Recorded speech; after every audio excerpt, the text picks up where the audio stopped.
Welcome home to USA Global TV and Radio, a place where dreams take flight, with authentic storytelling, diverse perspectives and meaningful conversations, where global stories unite and bridges are built beyond all borders. Discover world-class education, entertainment, hope and inspiration.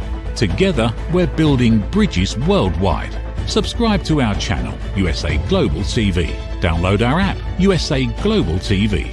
Be our guest or join our team. Visit usaglobaltv.com. Thanks to our founder and executive producer, Dr. Jacalyn Kerbeck. Music score by Yeffy Tang from Cloud Road Music. Voiceover artist Mike Porter. Creative direction by Paul Garcia. USA Global TV and Radio, your home for global connection. All rights reserved. This video and its contents are the exclusive property of USA Global TV and Radio. Unauthorized use, duplication or redistribution in any form is strictly prohibited. USA Global TV and Radio proudly presents The Corner Bookstore, hosted by Red O'Loughlin.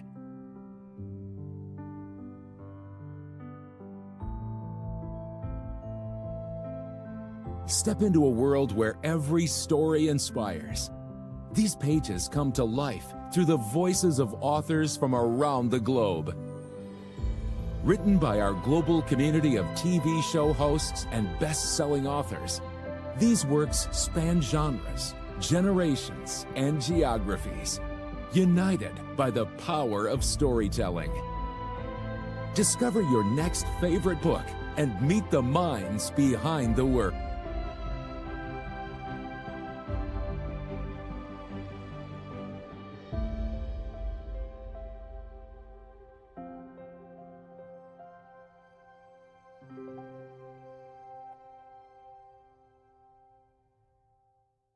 Thursdays, only on USA Global TV and Radio.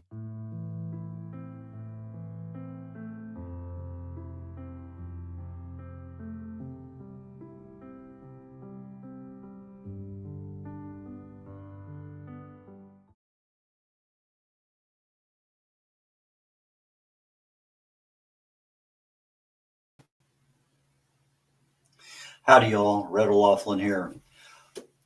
Today is Thursday, which means 3 shows for me on the USA Global TV and Radio Network. The first one today is The Corner Bookstore. And before I start, let me just give you a very brief background check on me. I spend a lot of time every week researching the human body at the cellular level, chemically speaking. I look for cause and effect relationships. Treat a cause, fix a problem, treat symptoms, and you'll always be treating symptoms. Some of my books are shown behind me here on the screen. But I specialize in longevity and age-related diseases. Those are the 2 things that kind of ignited a spark in me. When I'm not doing that, I help people get their books written. I publish probably 50 books for other people. And I speak every week, usually on some aspect of health and wellness. Last couple weeks, I talked about publishing. Today, later on in a couple hours on the Talking Heads show here on the USA Global TV and Radio Network, I'll be talking about making your speeches, how to give your speech like a pro, essentially. And we'll talk about those little nuances that improve your speaking ability and what connects with the audience. But that's enough about me. Let's get now to our star of our show today, Kay Sparling. Kay, please join me up here on stage. Kay is Good morning. Yes. Good morning. Kay is an international opera singer. She is a writer. She is a lot of things. And she just had a new book come out called Mission Thaw. We're going to talk about her experience as an author and how that book came about. And then based on that book, as I understand it, there's several other offshoots that we want to cover that are passionate with our guest today. So Kay, tell us a little bit about your background. Well, I've been a professional singer since actually I was 7 years old.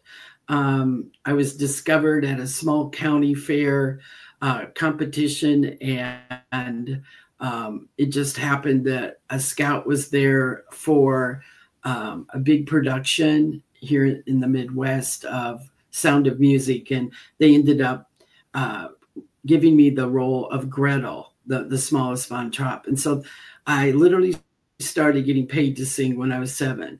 And the Broadway musical and the sacred singing, meaning I sang at churches a lot, church music, just continued all through high school. Then I went to college, and even though I was very successful and I thought I'd be wanting a Broadway career to continue for a long time, my focus kind of changed because my parents said, well, you can't just get a performance degree because we don't know how long this would really work out for you. You must have something to fall back on. And so I got a music education degree as well. So after that, my voice career kept going, and then I got rather bored. So I started singing jazz. I was in the Kansas City area, and I sang jazz for a while. And one night I was singing at the Vista Hotel, and a lady approached me, and she was a professor at the conservatory there, and said, I've been watching you for a long time, in your undergrad years, and now that you're out, and you really, really should think about studying opera. And I wasn't too interested at the time, but believe it or not, about 3 months later, I was teaching at a big high school in Kansas. I decided, I might want to go back and try that. And so that's what I did. And the reasons I did it is because it was much more vocal challenging than Broadway for me. And I like that idea. And I love the idea of international travel if I were to be so lucky as to make an international singer. So that became my new goal. So I quit teaching and I went back to school and went to graduate school. And during graduate school, I was very fortunate to be introduced to some grants that would allow me to finish my master's in opera in Europe. And so in 1987, I went on 2 different grants, and I ended up at the Vienna State Opera in Vienna. And they decided that even though I had taken a lot of language, particularly Italian and German, because that was the operas I was singing, both in undergrad and grad school, they said, well, we'd like to send you early, and we'd like you to go over and take a Goethe Institute German course, because we'd really love you to be able to speak like a native, not just sing like one, but, be able to go give lectures and that kind of thing. And well, I wasn't too crazy about that idea, but, they were the boss, so off I went. And during that time, that preliminary time before my apprenticeship, a lot of weird things started happening around me. And I was noticing that there was a lot going on in Austria that we weren't hearing about in the United States in the news or in the newspapers.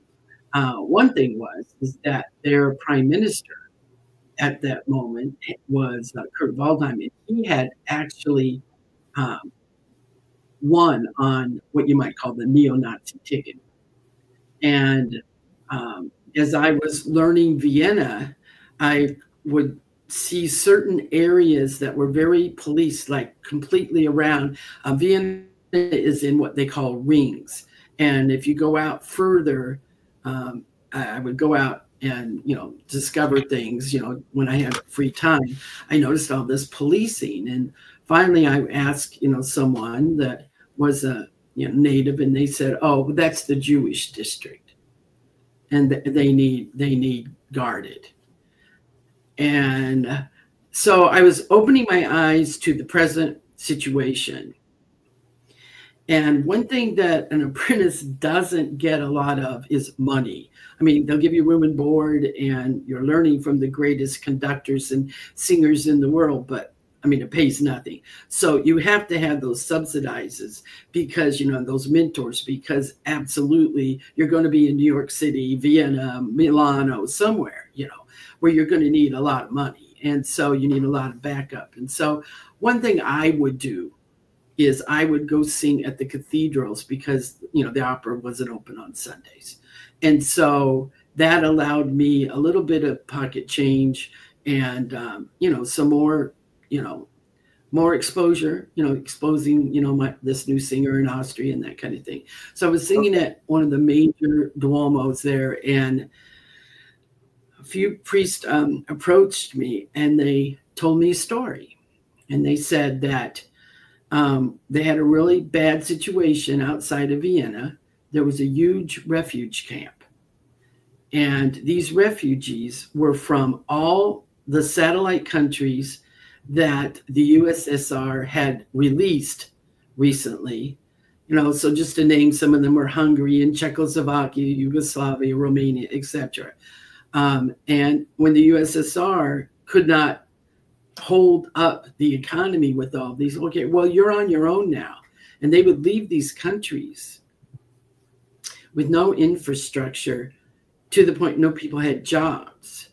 A good example is Bratislava had been at one time such a beautiful city. It was called the second Paris of Europe.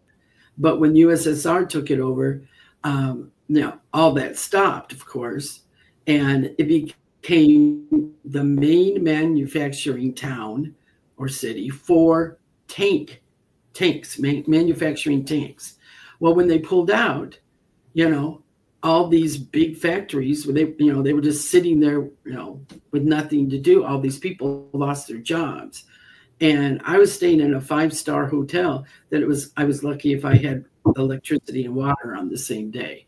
And food was in a great shortage. All these cities, wherever you went, Prague, Budapest, it didn't matter. And so what did these people do? But we got a lot to talk about today, and we're going to talk about some of these things, but we need to get back onto the schedule for the show today, okay? Okay. I said we have a lot to talk about today, and what you're talking about is absolutely important, but we're on the corner bookstore, so let's talk about your book to start with, okay? Yeah. So this book had a book come out called Mission Thaw, is that correct? Correct. Yes. Okay. And Mission Thaw is how long did it take you to write it? It took me quite a while because I was working full time, 7 days a week. But I started in 2015, came out of a PTS project, a journal, and I was encouraged to write it as a book. So I started in 2015, and 5 drafts later, I had the book come out in August of last year, in 2024. So it took me a while to write the book. Okay, how long did it take you to get it edited? Editing wasn't really a problem by the time that I handed it in, because I had been hiring editors throughout those 5 drafts. Different people would help me, authors, teachers, that kind of thing. So when I actually handed it into the publisher, it was pretty darn clean. She was amazed. Yeah. So that part went fast as far as the final editing. So you had developmental editors to keep your plot, your time, your characters, all those things in there. And then you also have the final edit for grammar and diction and spelling and all that. So, and content. Yeah. So this book is actually all true facts. It's just, it was fictionalized to protect people. So names in some locations will be changed. And so, being an opera singer all my life, I had no background in writing a novel. So I found it very hard because I was, I didn't know how to write action, and I didn't know how to write a thriller. So a lot of it had to keep being shed until it really moved. And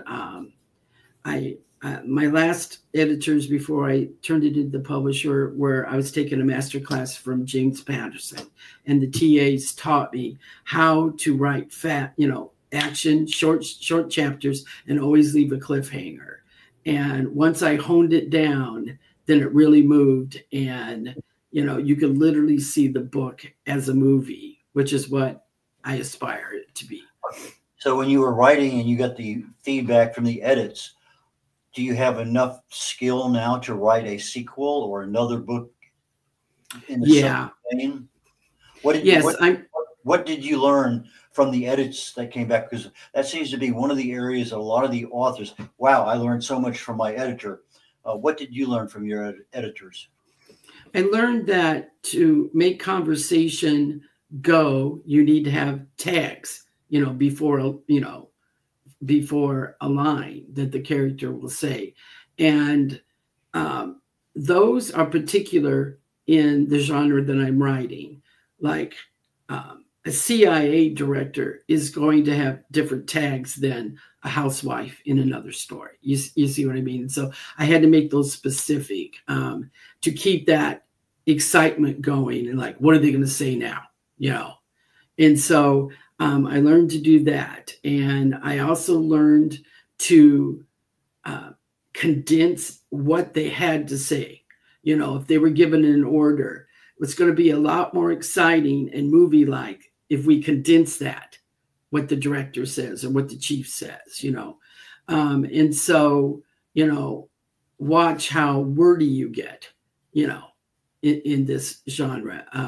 Just always be very, very, very aware that you're writing action. And that's pretty easy for me. I wish someone would have told me that in drafts 1, 2, 3, and 4, because I'm an actor and I actually have done some film in my earlier life. So therefore, that made sense to me when they said, write it like it's a screen script.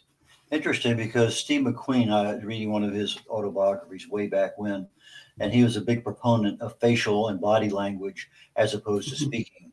And he would have a sheet of his, whatever was that particular scene. And sometimes he would just act the whole thing based on the expressions of his body language, and particularly his face, in order to convey back to the other person rather than say something. Because sometimes those are much stronger answers. And that's hard to do in a book when you're trying to describe a facial feature or twitch here, there, and yonder, or eye intensity or something. Yeah. One thing that I did for each of the main characters on the CIA team and the MI6 team is I had them have little quirks. Like one guy was sort of his cover was a history professor, and he was a language expert. He knew every dialect of German in Germany or in Austria. I mean, he was fantastic genius, but he was always pushing up his glasses, And so, and then the main male protagonist is an MI6, and he's the director of the whole mission. And he's also Caitlin Stewart's, the opera singer that turned spy, her trainer. And he goes through this whole mission with her. And when he gets really upset, he keeps raking his fingers through his hair. If he does that, something bad's coming up, Okay. And he's worried. When you started writing, you get the draft done, the editing was done. Let's talk a brief moment about your cover. And then in about a minute or so, we're going to go to a commercial break. When we get back, I want to talk about marketing your book. So how did you get the cover for your book done? And were you really happy with it?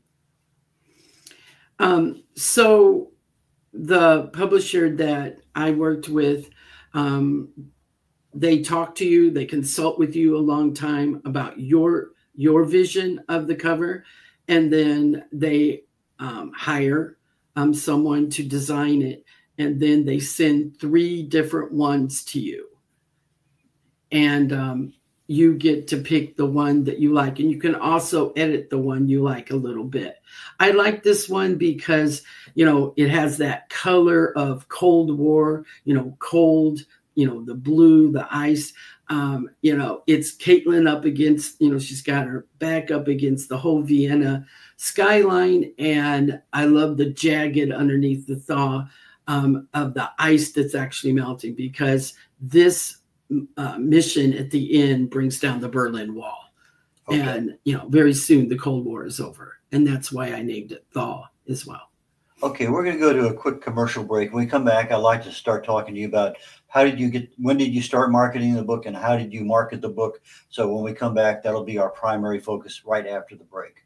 So okay, take care. In a world craving connection, one platform dared to dream bigger. USA Global TV and Radio, a beacon for global voices, authentic storytelling, and elevated listening. Led by visionary Dr. Jacalyn Kerbeck, the journey from a spark to a global force is now captured in one inspiring book. Honored with YouTube's Silver Creator Award for surpassing 100,000 subscribers, discover the evolution, the challenges, the triumphs, and the unstoppable spirit that created a global movement. Executive producer Dr. Jacalyn Kerbeck, music score by Yeffy Tang, creative director Paul Garcia. This video and its contents are the exclusive property of USA Global TV and Radio. Unauthorized use, duplication, or redistribution in any form is strictly prohibited. Now an Amazon #1 new release in paperback and ebook. Broadcasting Brilliance, the evolution of USA Global TV and Radio, is inspiring readers around the world. Join the movement that's redefining global media one story at a time.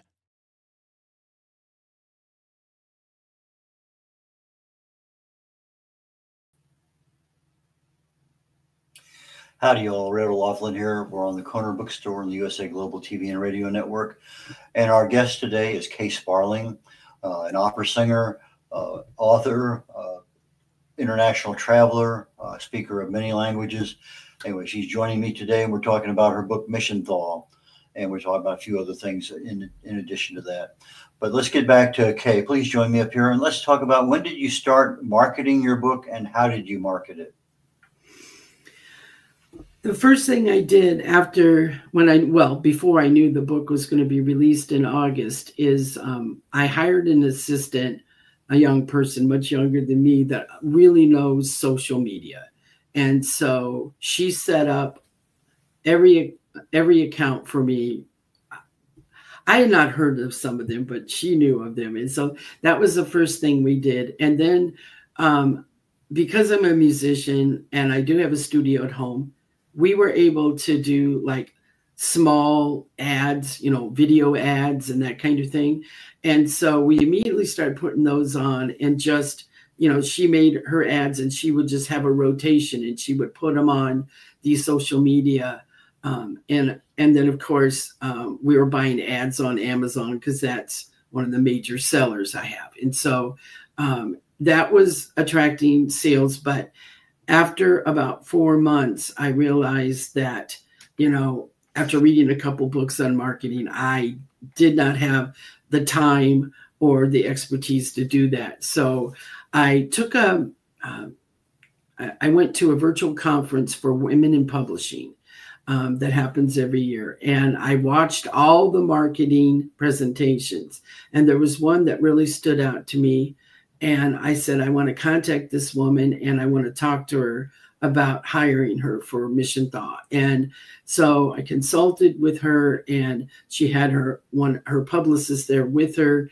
And they explained what they did, and I liked it. And I contracted them to start marketing the book. And since that time, I've been busy. I've been on very many podcasts, a lot of blogs, a lot of magazine interviews, newspaper interviews, a couple TV shows, and it seems to be working. I think it's very interesting that traditional publishing did not think that an opera singing spy would ever sell. And the first thing that really proved that was wrong was the editorial reviews from the professionals. I've gotten great scores and great comments. They love the book. And, the traditional publishing people should have thought out of the box better, because, an opera singer is a great cover for a spy. And it's sorry that they didn't believe that was believable when it's actually true, But hey, here we are, and still got the book published, and Do you have an audiobook or plans for one? I do have plans for one, yes. And I'm hoping by the end of this year that will happen. One of the things is that being an actor, I looked into producing that myself, just because I thought I could be the best reader of my book. I knew the languages. I know the difference between a Dutch English accent, someone Dutch that's speaking English and someone German or someone Austrian. I know the difference between a Scottish accent and a high British accent. So I think I could do very well with that. But when I really investigated it, I'd have to clone myself to get that done. So right now my publisher has certain equity actors, that I'm listening to. And believe it or not, it was on one podcast, a really good idea of who I might want. After he talked to me, he's like, hey, I know someone here in New York. So I'm supposed to be meeting with her soon. So hopefully we'll find someone, because maybe I'm being a little picky, but I want the right person to read my book, Do you use any AI at all in the process of writing your book? Absolutely not. In fact, I'm so illiterate of that. I didn't even know that was possible until someone asked me that question the other day in a written interview, like, did you use AI to, and I was like, no. But the only AI that came my way is, during the, I wanted to do some kind of like comic book strips with Caitlin Stewart. And so I was, I hired an artist, local here to do it, because she's trying to be a graphic artist and have her own comic strips. And so I think they're called graphic novels now, if I remember. But and so I was doing it, and then my publishers were like, "Oh, that's good," and then they were sending me this AI stuff, and it was a little bit more intense illustration, but like the gown would be off, or they have the wrong era gun she was holding or something, and I wasn't impressed. And AI, I don't think it's the way that my book was done either. If it was, they didn't tell me. Okay, one of the topics you wanted to talk about today was women in the CIA. Mm-hmm. Why? Well, because this is not just a spy thriller. This is a feminist spy thriller.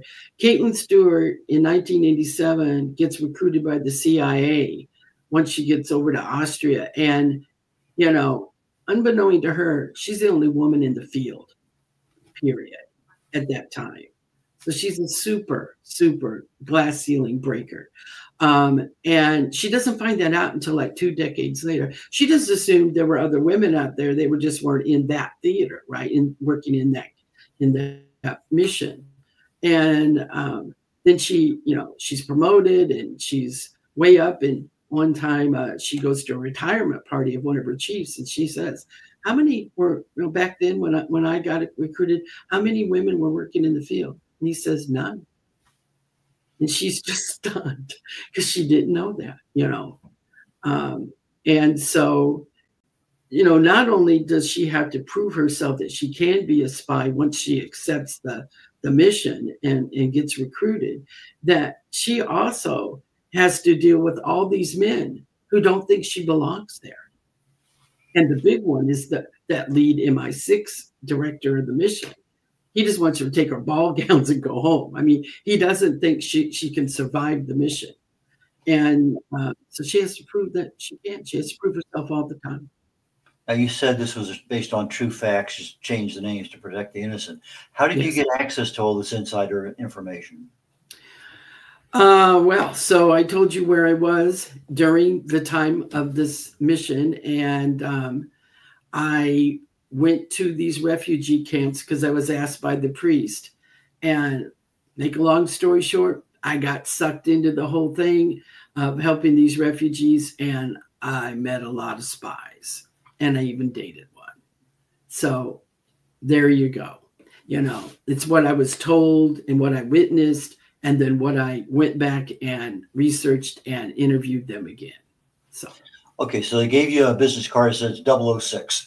And so you knew they were a spy. No, that's not how it works. No, they come to you because they need favors from you.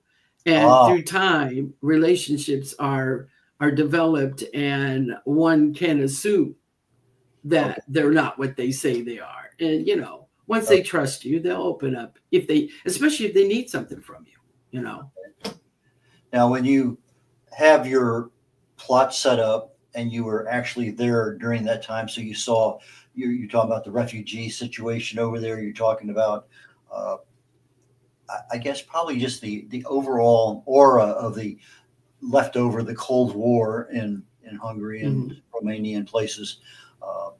I was over there after the Berlin Wall fell, and just looking at both sides of the wall, it's interesting to see what kind of lifestyle people had and imagining what the other lifestyle was at. And you take a train, you see these old World War II trains sitting there off on the track somewhere, and it just conjures up all sorts of images. So I can imagine you're back there during that time, and not only is it there, but it's probably there in more than black and white. It is there in full color. Absolutely. And I was in the GDR, which I'm going to explain. A lot of people don't understand that was East Germany at the time, GDR. It was, the best way I can explain it is even on the sunniest day, it seemed gray. Everything was gray. Things were in really bad shape. So the premises, very quickly, is that once these refugees came, Austria did not want them at all. They wanted them to leave.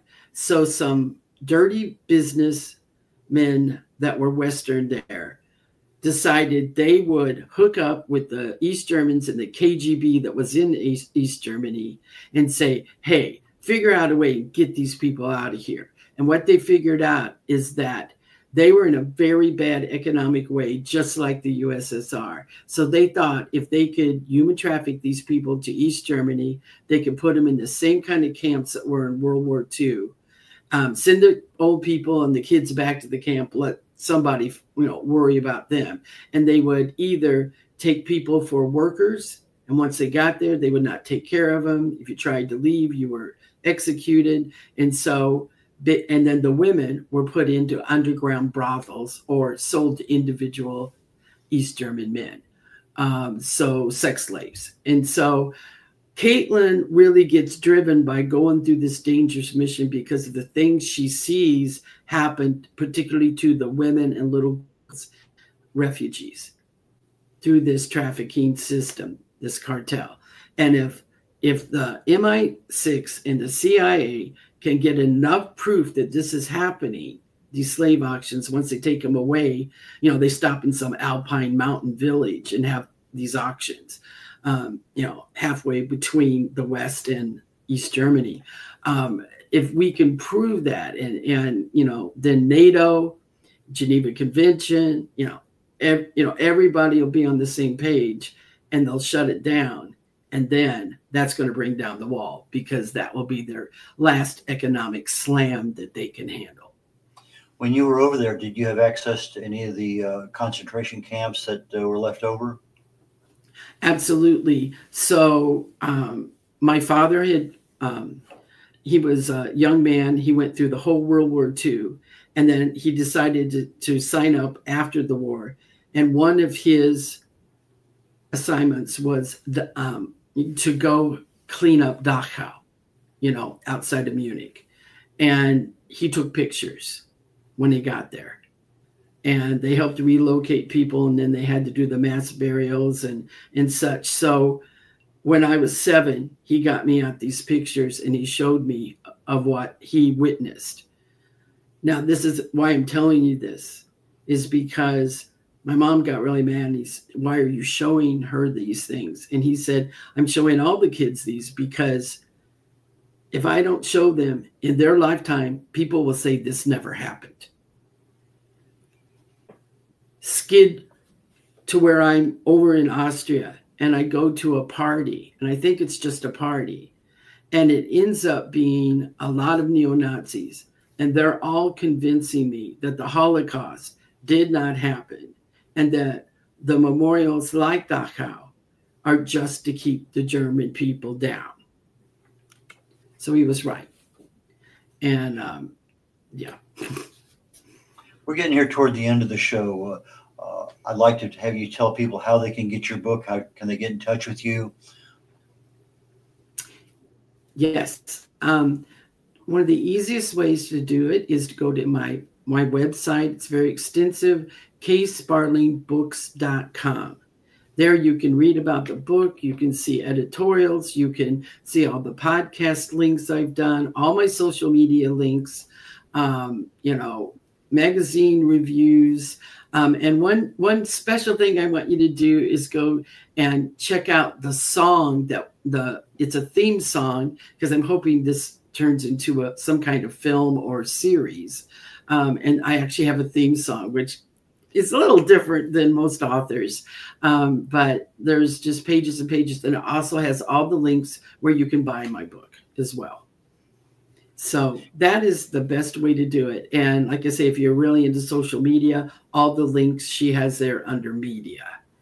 So I think that's the best place to go. So you'd prefer to have people contact you by social media? Or they can contact me right through there. They can email me. Okay. There's a spot for comments or questions or anything like that. So if you want to contact me, yes, you can do it through that website. Okay, this is a live TV show, but we do have broadcasts that are done afterwards in audio. So for our audio audience, ksparlingbooks.com is K-A-Y, Sparling, S-P-A-R-L-I-N-G, books, B-O-O-K-S.com. So it's ksparlingbooks.com. And all of her contact information is there. Her links to the different bookstores that you can buy her books, her social media sites. Everything is there. So, Kay, is one last comment. Do you have anything you want to wrap up with real quickly? Give me 30 seconds. Well, thank you for having me. And, please be aware that there are 21 million people today being human trafficked.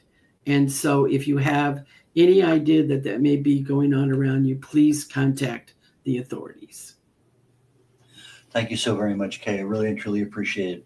And good luck with your book sales and good luck with your marketing program. Sounds like it's in a very competent position right now, and all you have to do is respond and not do all the planning. So that's always a good place to be.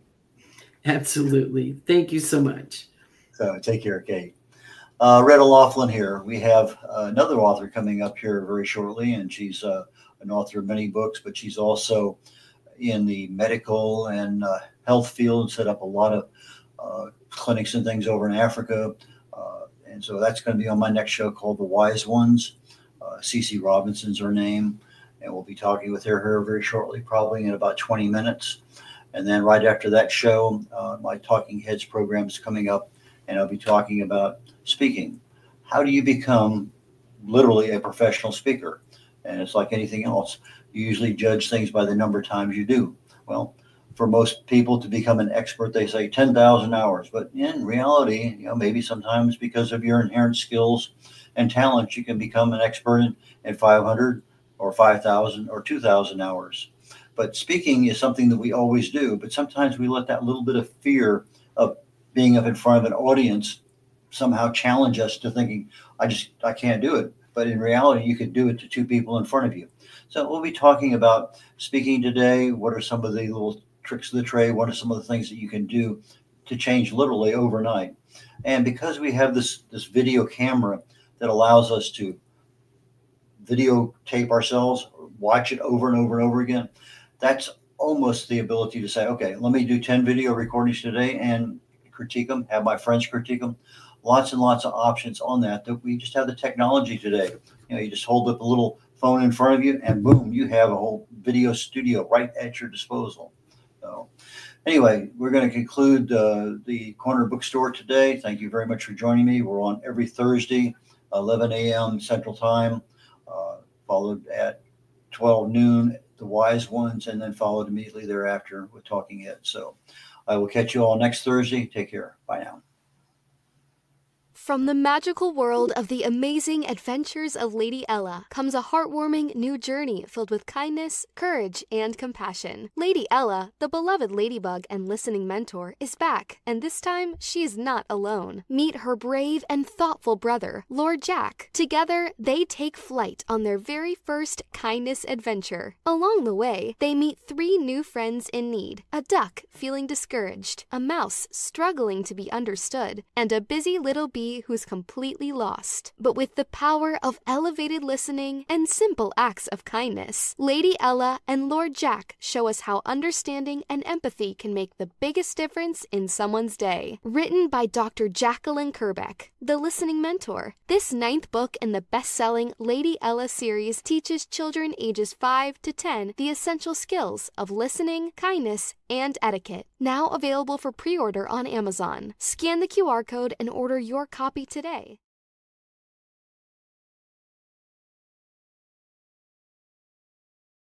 Thank you, viewers and listeners of USA Global TV and Radio, for joining us today.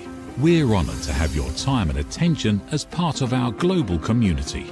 At USA Global TV and Radio, we believe in the power of authentic conversations, meaningful connections, and creating a world of possibilities together. Want to be part of something bigger? Join our team of elevated listeners at usaglobaltv.com, a space where your voice matters and your ability to listen transforms relationships. Stay connected with us across all our platforms for thought-provoking discussions, expert insights, and empowering stories. Subscribe to our channels at youtube.com/c/USA Global TV. Follow us on social media and explore the endless opportunities we're creating for growth, learning, and inspiration. Together, we're not just broadcasting, we're building bridges and changing lives one conversation at a time. For inquiries, contact us at info@usaglobaltv.com. Music by Johnny Dies. Produced by Executive Producer and Director Dr. Jacalyn Kerbeck. Voiceover by Mike Porter. Creative Direction by Paul Garcia. All rights reserved. Copyright 2025. Visit usaglobaltv.com to view our full terms and conditions.